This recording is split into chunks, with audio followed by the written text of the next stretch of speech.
कुछ अनोखे पौधे हमने अपने गार्डन में लगा रखे हैं, ऐसे पौधे जिन्हें हर कोई देखना चाहता है। और अगर आप गार्डनिंग करते हैं तो आपके मन में इन्हें कभी ना कभी लगाने का जो है ख्याल रहा होगा। तो चलिए, वो कौन से ऐसे पौधे हैं जो हर कोई लगाना चाहता है और मेरे बगीचे में इस समय क्या कंडीशन में है।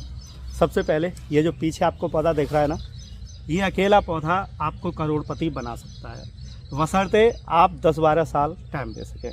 किसानों को अगर कोई पौधा पैसे वाला बना सकता है तो वो इस पौधे की फार्मिंग है। ये पूरे उत्तर भारत में आसानी से ग्रो किया जा सकता है, बहुत सस्ते पौधे मिलते हैं और मुझे तो ऐसा लगता है कि आपको बैंक में एफडी कराने की भी ज़रूरत नहीं पड़ेगी अगर आपने 15-20 इस वैरायटी के पौधे लगा लिए। चलिए दिखाता हूँ मैं वो क्या है।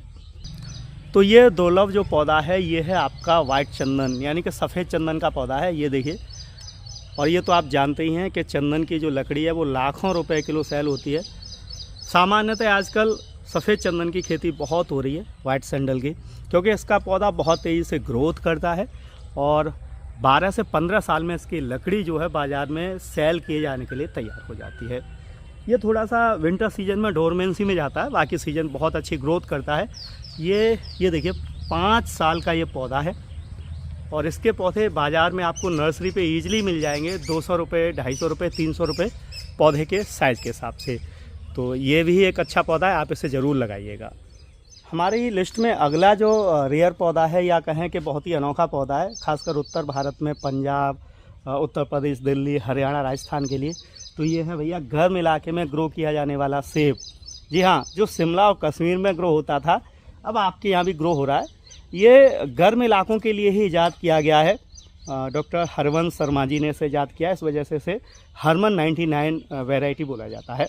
मैंने 2 साल पहले इन्हें लगाया था, लास्ट ईयर मेरे यहाँ फ्रूटिंग हुई थी। फल का स्वाद अच्छा है, खाने में भी मीठा है, बस थोड़ा सा छोटा साइज़ रह जाता है गर्मी की वजह से।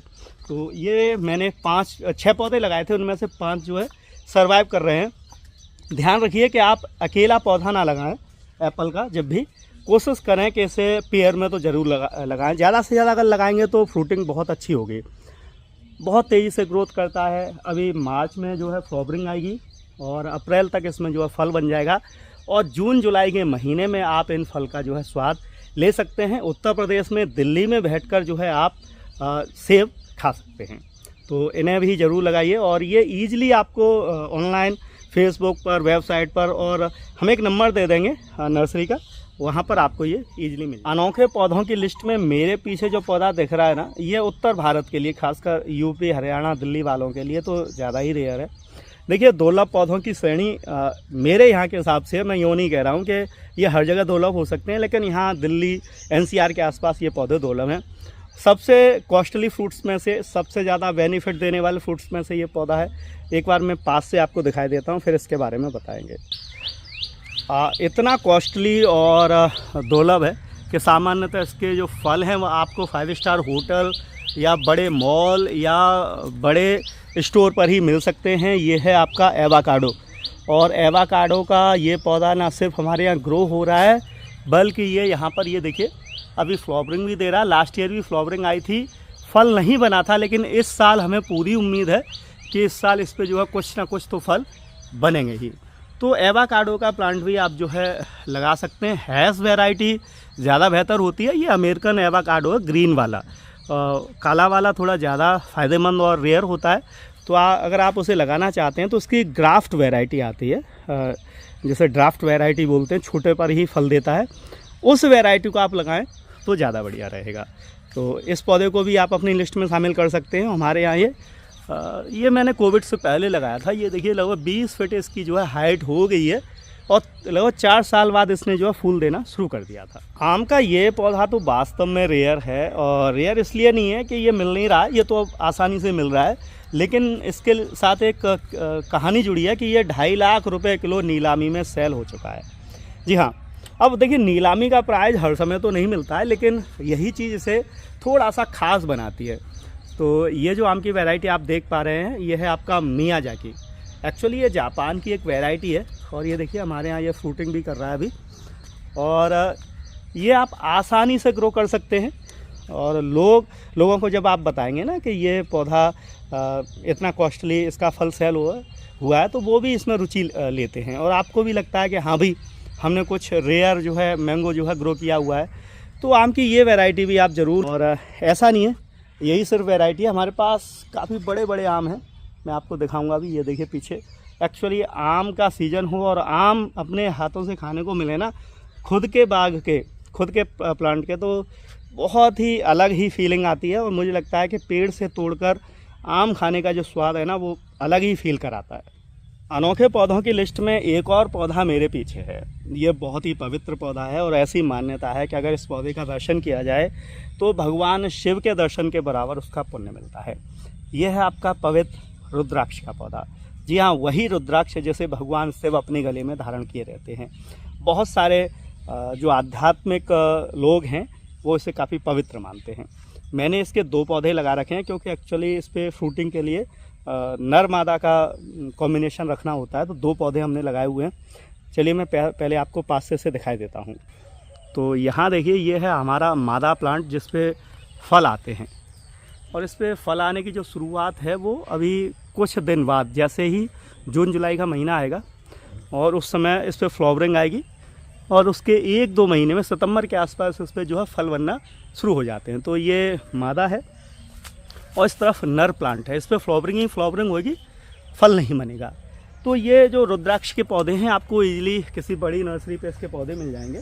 ज़्यादा कॉस्टली नहीं आता, 100-150 रुपये के आसपास पौधे आएंगे, लेकिन ध्यान रखिए पेयर में से लगाइएगा। इसका एक हाइब्रिड वैरायटी आती है एक मुखी रुद्राक्ष, वो थोड़ा कॉस्टली आएगा, 300-400 रुपये के आसपास, आप उसे भी जो है लगा सकते हैं। शिव जी की बात चल रही हो और स्वर्ण धतूरे की बात ना हो, ऐसा हो नहीं सकता। ये देखिए येलो कलर का धतूरा बहुत ही रहस्यमयी और पवित्र पौधा माना जाता है। हमारे पास काफ़ी बड़े प्लांट है इसके, और मैंने लगभग 5-7 कलर के जो है धतूरे के प्लांट कलेक्ट किए हुए हैं। उन्हीं में से एक ये पौधा है। ये भी काफ़ी अनोखा पौधा है, लोग आते हैं इसे देखते हैं, काफ़ी पसंद करते हैं, और इसके सीड भी काफ़ी हमसे मांग कर ले जाते हैं। एक्चुअली अभी सीड बन गए हैं, ये देखिए पक कर गिरने वाले हैं, और हम इसके कलेक्ट तो नहीं करते, पौधे भी बन जाते हैं, लोग पौधे भी ले जाते हैं। तो ये अभी सीड दे रहा है, और बरसात में इसके छोटे छोटे जो है पौधे आसानी से बन जाएंगे। तो इस पौधे को भी आप जो है अपने गार्डन में जगह दे सकते हैं। मेरे सबसे पसंदीदा पौधों की बात की जाए तो ये पौधा मुझे सबसे ज़्यादा पसंद है। साफ आपको नहीं दिख रहा होगा, चलिए मैं दिखाता हूँ बार। ये देखिए, ये बादाम का पौधा है, एलमंड। ये कैलिफोर्निया वैरायटी का बादाम है, जो कि मीठा बादाम होता है जिसे हम खाते हैं। अभी इस पे जो है पत्तियां आ रही हैं, और जस्ट अब इस पे जो है फ्लावरिंग होगी, और फ्लावरिंग के साथ ही इस पे जो है आपको फ्रूटिंग भी देखने को मिलेगी। मात्र 2 साल का पौधा है, और मेरे यहाँ इससे पहले काफ़ी बड़ा एक पौधा था, वो थोड़ा डैमेज होके ख़राब हो गया, तो इस वजह से ये दूसरा पौधा हमने लगाया है। ये देखिए, इस पौधे को भी लोग काफ़ी पसंद करते हैं, और मुझे लगता है कि अगर आप गार्डनिंग करते हैं तो आप भी इस पौधे को ज़रूर लगाना चाहेंगे। इसके पौधे जो है नवंबर-दिसंबर में लगाने चाहिए, बड़ी आसानी से ये मिल जाते हैं, और आप आसानी से इन्हें लगा सकते हैं। धरती पर सबसे रहस्यमयी पौधों में से जो एक पौधा शामिल है वो आपके सामने है। ये देखिए, दुनिया में सबसे ज़्यादा लंबे समय तक जीवित रहने वाला पौधा, काफ़ी हाइट में ये जाता है, लगभग 5000 साल तक जीवित रहता है, देवताओं का वृक्ष बोला जाता है। यह है आपका कल्प वृक्ष का पौधा। अभी डोरमेंसी पीरियड में है, जल्दी ही इस पे जो है पत्तियां निकलने लगेंगी। अब ये देखिए 3 वर्ष का पौधा है, आप भरोसा करेंगे, मात्र 3 वर्ष का पौधा, और इसकी मोटाई का आइडिया कीजिए। ये देखिए, ऐसी मान्यता है कि इस पौधे के नीचे बैठकर जो भी इच्छा की जाती है वो भगवान अवश्य पूर्ण करते हैं। ऐसी धारणा की वजह से लोग इसे काफ़ी रेयर मानते हैं और इसे लगाते हैं। वैसे भी ये अच्छा एनवायरनमेंट के लिए काफ़ी बढ़िया पौधा, बहुत तेज़ी से ग्रोथ करता है, तो मुझे लगता है कि लोगों को इसे ज़रूर लगाना चाहिए। बगीचे के लिए अनोखे पौधों की बात हो रही है तो इस पौधे को आप ज़रूर शामिल कीजिएगा। देखने में प्यारा होता है, उससे ज़्यादा इस पर फ्रूटिंग बहुत अच्छी होती है। जी हाँ, ये है आड़ू। एक बार मैं पास से आपको दिखाता हूँ उसे। ये देखिए, हर ब्रांच पे आपको भर भर के इस तरीके से आड़ू जो है लगा हुआ दिख जाएगा। और इस तरफ देखिए, ये दिख रहा है आपको, है ना? आड़ू ऐसे ही आता है। तो अगर आप नॉर्थ इंडिया में रहते हैं और आपको फ्रूट्स खाने का शौक़ है तो अपने बगीचे में चाहे कुछ लगाएं या ना लगाएं, आड़ू ज़रूर लगाएं, क्योंकि ये खाने में काफ़ी स्वादिष्ट है और इजी टू ग्रो है। बहुत ज़्यादा मेहनत नहीं मांगता है, बहुत ज़्यादा केयरिंग नहीं मांगता है ये पौधा, और आसानी से ये जो है सर्वाइव करता है।